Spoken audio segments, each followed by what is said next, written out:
दोस्तों, अब मैं आप लोगों को अंग्रेजी ग्रामर के सब्जेक्ट एंड प्रेडिकेट सिखाने जा रहा हूँ।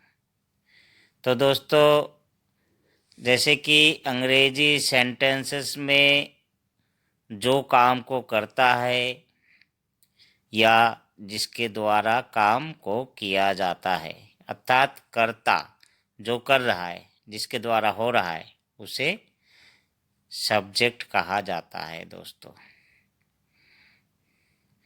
और जिस काम को किया जा रहा है या जो काम हो रहा है उसको प्रेडिकेट कहते हैं। जैसे कि सब्जेक्ट के अलावा बाकी सब प्रेडिकेट होता है।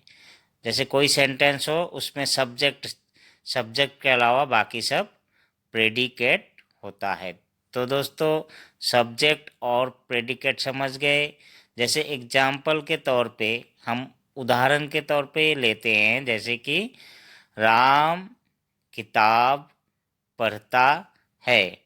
तो राम रीड्स बुक। इसमें क्या है कि जैसे कि राम किताब पढ़ता है, तो राम रीड्स बुक।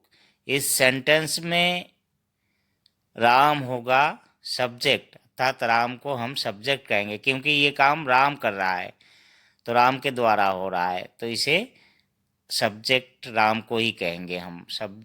और रीड्स बुक होगा प्रेडिकेट, मतलब कि सब्जेक्ट के अलावा बाकी सब प्रेडिकेट है।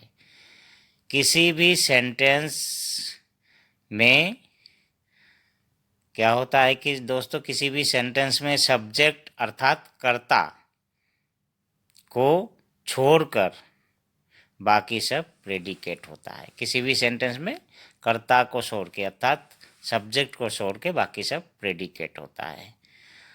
और दोस्तों, जैसे दी टीचर टीचर्स आस इंग्लिश। दी टीचर टीचर्स आस इंग्लिश मतलब कि टीचर हमें, शिक्षक हमें अंग्रेजी सिखाता है। तो क्या है कि इस सेंटेंस में जैसे कि टीचर टीचर्स आस इंग्लिश, इस सेंटेंस में क्या है कि दी टीचर होगा, या तो दी टीचर को छोड़ के बाकी सब प्रेडिकेट होगा। दी टीचर होगा सब्जेक्ट और बाकी सब होगा प्रेडिकेट। किसी भी सेंटेंस को बनाने के लिए noun, pronoun, adjective, verb, adverb की ज़रूरत पड़ती है।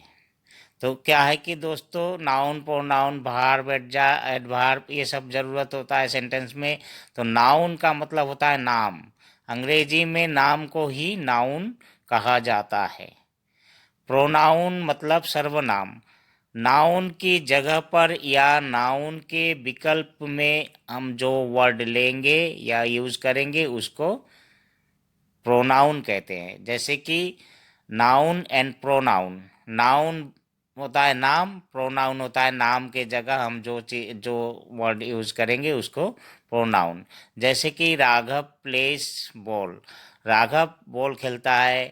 राघव प्लेस ऑल्सो क्रिकेट, या Raghav also plays cricket.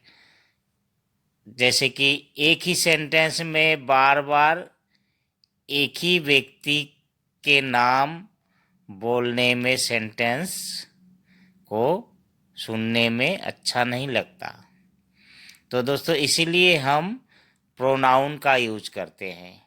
Noun की जगह हमें प्रोनाउन यूज करना पड़ता है, क्योंकि एक ही नाम को बार बार बोलने में खराब लगता है, तो हमें इसके जगह प्रोनाउन यूज करते हैं। जैसे कि राघव बॉल खेलता है, राघव क्रिकेट भी खेलता है। तो जैसे कि राघव प्लेस बॉल, तो Raghav plays ball, Raghav ball खेलता है, Raghav place also cricket, Raghav cricket भी खेलता है। तो हम बार बार राघव राघव ना बोल के जैसे कि हम बार बार बोल रहे हैं राघव क्रिकेट खेलता है, राघव बॉल भी खेलता है, तो या तो राघव बॉल खेलता है, राघव क्रिकेट भी खेलता है। बार बार राघव राघव न बोल के हम जैसे कि राघव के जगह ही प्रोनाउन का यूज करेंगे। ठीक है, ही सर्वनाम, नाम के जगह सर्वनाम, जैसे कि ही, जैसे ही एक सर्वनाम है, जैसे वह। तो जैसे कि Raghav plays ball, Raghav ball खेलता है, ठीक है दोस्तों। तो ही ऑल्सो प्लेस क्रिकेट, वह क्रिकेट भी खेलता है। तो बार बार राघव न बोल के हम राघव के जगह वह लगा दिए या ही। Raghav plays ball, he also plays cricket.